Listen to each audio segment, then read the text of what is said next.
कहानी है रामपुर गांव की, जहां के मर्द महिलाओं को हमेशा नीचा दिखाने की कोशिश में रहते। अरे अभी तक खाना नहीं आया, क्या मुझे एक और शादी करने की जरूरत है? नहीं जी नहीं, ऐसा मत करना, वरना मैं कहाँ जाऊंगी। खाना लेकर मैं अभी आई जी। गांव की पंचायत में भी फैसले हमेशा औरतों के खिलाफ ही रहते।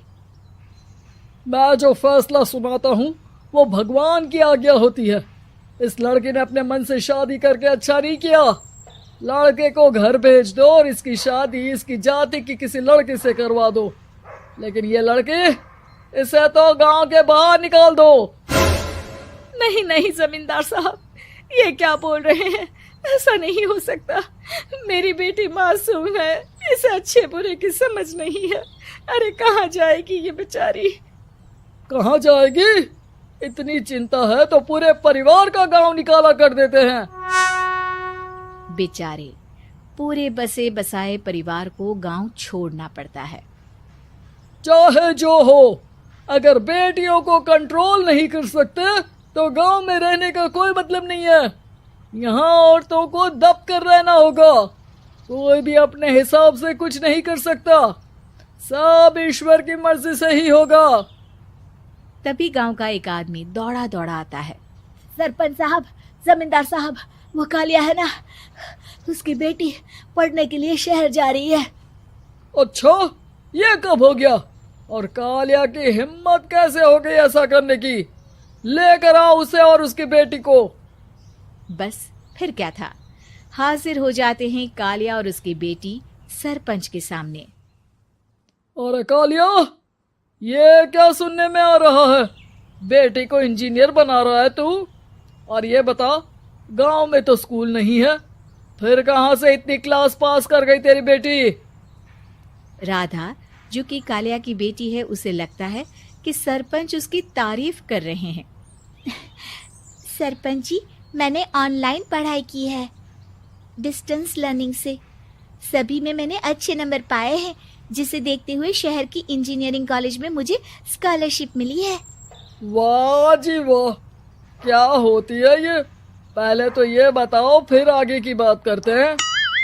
पूरा गांव राधा की बात सुन रहा था और राधा बोलती जा रही थी। तो ऐसे मैं फ्री में एक अच्छी शिक्षा लेकर गांव में जो कुछ परेशानियां हैं, जैसे बिजली, पानी और इंटरनेट जैसी समस्याओं के लिए काम करूंगी। मैं गांव को शहर से जोड़ने के लिए पुल का निर्माण करवाने का प्रस्ताव रखूंगी। मुझे पूरी उम्मीद है कि जल्द ही हमारा गांव भी तरक्की की राह पर चल पड़ेगा। राधा की बात सुनकर सारे गांव वाले ताली बजाने लगते हैं। सरपंच को समझ नहीं आता कि वो क्या करे। चुप रह नादान लड़की, गांव के खिलाफ जाने के लिए तुझे गांव से बेदखल कर दिया जाएगा, वो भी पूरे परिवार के साथ। और हाँ, अगर ठीक से गांव में रहना चाहती है तो ये पढ़ाई लिखाई छोड़ दे। हम तेरे लिए गांव का कोई होनहार लड़का देखेंगे। तभी गांव का एक आदमी बोल पड़ता है। अरे नहीं नहीं सरपंच जी, राधा बिटिया जो बता रही है, अगर वैसा हो जाए तो हम लोगों को पैसा कमाने के लिए बाहर नहीं जाना पड़ेगा। हाँ जी, और ना ही कोसों दूर पानी के लिए भटकना पड़ेगा। हमारे बच्चे भी अच्छी पढ़ाई कर सकेंगे और आगे बढ़ेंगे, ना कि हमारी तरह खेती करते बैठेंगे। क्यों गांव वालों, राधा बिटिया का साथ देना चाहिए ना। सरपंच देखता है कि गांव राधा के साथ है तो वो चुप हो जाता है। वो घर आकर अपने सलाहकार से बात करता है, जो बहुत ही चालाक किस्म का इंसान होता है। अरे सरपंच साहब, आपको बहुत ही होशियारी से काम लेना पड़ेगा। एक बार गांव तरक्की कर गया, यहाँ के बालक पढ़ लिए तो कोई ना पूछेगा आपको। और फिर ये जो बेटा और बेटी है ना आपके, इनको भी आम लोगों की तरह ही जीवन जीना होगा। हाँ, लेकिन करे तो क्या करे? वो ना आप मुझ पर छोड़ दीजिए, बस मैं जैसा बोलूं करते जाइए। अगले रोज सुबह जब गांव वाले सोकर उठते हैं तो राधा के घर के बाहर और साथ ही वो लोग जिन्होंने राधा का सपोर्ट किया था, उनके घर के आगे लाल रंग से कल आऊंगी लिखा होता है। कल आऊंगी, यह क्या होता है? अरे यह तो खून से लिखा है, लगता है कोई भूत प्रेत या चुड़ैल का साया है। चलो सरपंच जी के पास चलते हैं। सभी सरपंच के पास जाकर उसे सारी बात बताते हैं। अरे ये तो बड़ी मुश्किल की बात है। चलो मैं एक बाबा को जानता हूँ, उन्हें बुला लेता हूँ। सरपंच बाबा को लेकर गांव के घर के बाहर जाता है।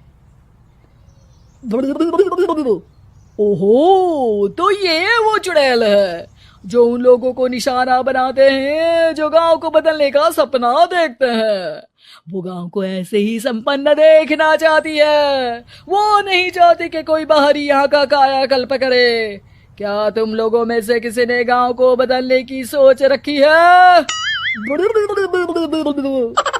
तभी राधा की माँ रोते रोते आती है। मेरी राधा घर से गायब हो गई है।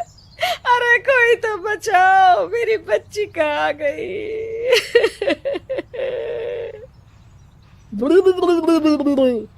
ले गई वो चुड़ैल, तेरी बच्ची को ले गई।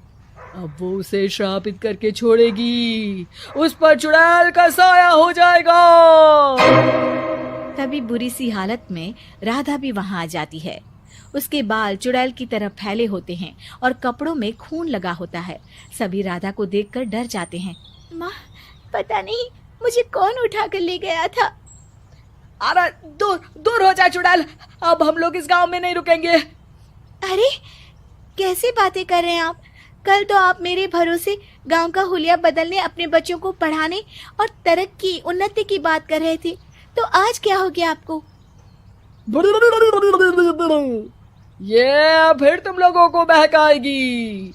ये चुड़ैल गांव में आ चुकी है, ऐसे ही ये तुम्हारे घर के बच्चों को भी ले जाएगी।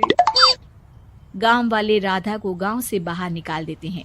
उसके माँ बाप रोते रहते हैं, लेकिन गांव वाले नहीं मानते। मैं भी अपनी बहन के साथ गांव के बाहर रहूंगा, लेकिन वो पढ़ाई नहीं छोड़ेगी। वहीं सरपंच के घर पर सलाहकार कहता है।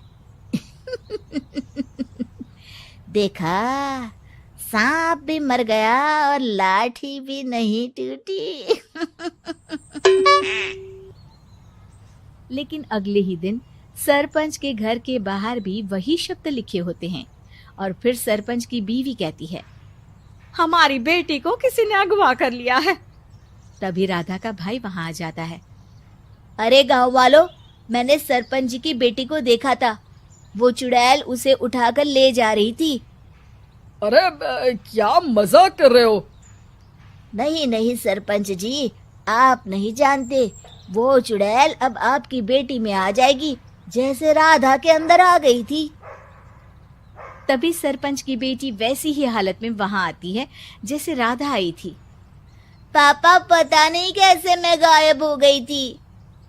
चुड़ैल, इसके अंदर भी चुड़ैल का साया है, मारो इसे। अरे नहीं नहीं, इसे भी राधा के पास गांव के बाहर ही भेज दो। अरे चुप रहो, मेरी बेटी कहीं नहीं जाएगी और चुड़ैल वुड़ैल कुछ नहीं होता है।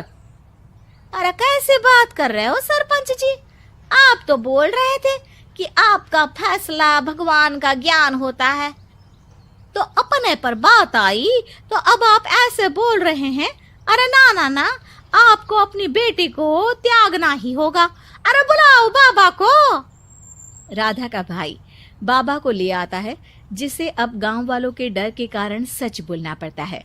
मैं कोई बाबा नहीं हूँ, मैं तो मोची था। ये सलाहकार महोदय ने मुझे कहा था एक्टिंग करने को। अब वो मुझे पैसे देने वाले हैं। अब मुझे माफ कर दो। गलती हो गई, मुझे माफ कर दो। तभी वहां राधा आ जाती है। देखा सरपंच जी, जब गांव के बच्चे साक्षर होंगे तो आप जैसे लोगों की चालाकी नहीं चलेगी।